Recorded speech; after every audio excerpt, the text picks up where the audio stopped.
What a beautiful day to be walking with the apostles, listening in with the church in Rome, and the clear, harsh definition of those who don't follow God. And we look around our world today and we read the headlines and we see people striving after peace and striving after control and power. And we read here in these lines what we see around us. And as the church, I I pray that as you listen to these next few verses, that your heart will be challenged to compassion and to some anger, but not an unrighteous anger, an anger that motivates us to do what needs to be done, a compassion that moves us into action. Listen to these next three verses here in Romans chapter 3, where Paul is describing the ungodly. He's already talked about their words, and now he says their feet are swift to shed blood. Destruction and misery are in their paths, and the path of peace they have not known. There is no fear of God in their eyes.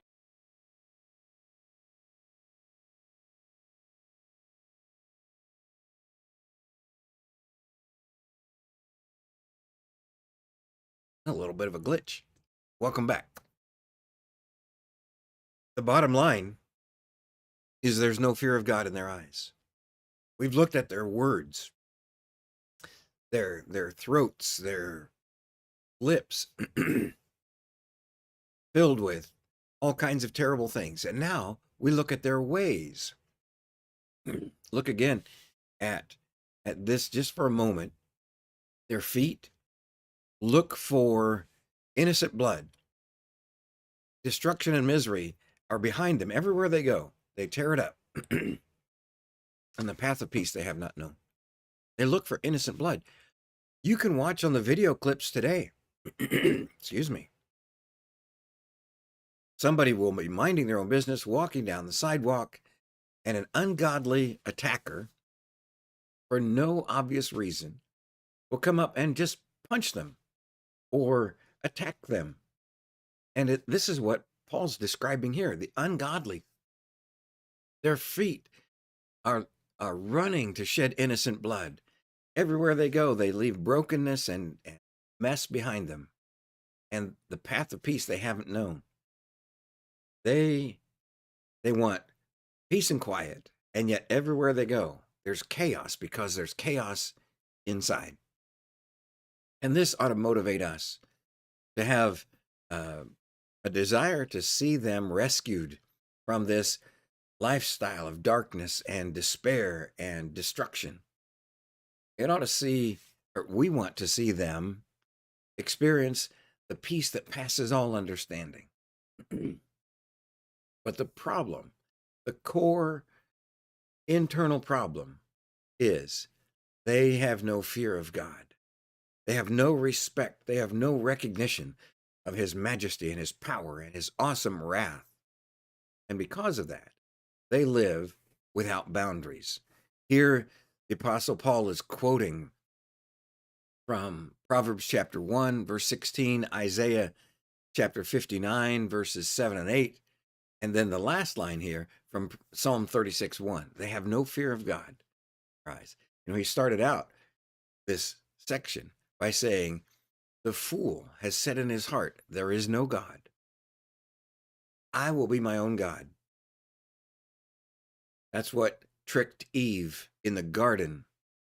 That's why Adam, who was not tricked, was disobedient to God, because he said, I will be my own God. There is no God but me.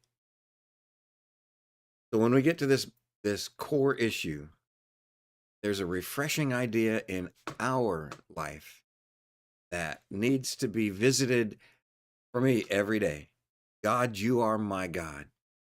God, you are awesome. I love your word. I love the grace and the mercy that you pour out in my life. Boy, especially today, I am so grateful for the grace of God, the gifts that he's given to us. And going back to the conclusion of Ecclesiastes, where Solomon writes this, the conclusion of all, when everything has been heard, everything has been tried, everything has been tested, everything has brought no satisfaction. The conclusion, when everything has been heard, is this: fear God and keep his commandments, because this applies to every person. There it is. There's your thought for this Friday or Saturday, if you're listening to it later. That, and here it is: refresh your commitment, honor God in everything you do, acknowledge him in all your ways, and watch what he does in your life. God bless you. He loves you, and we love you.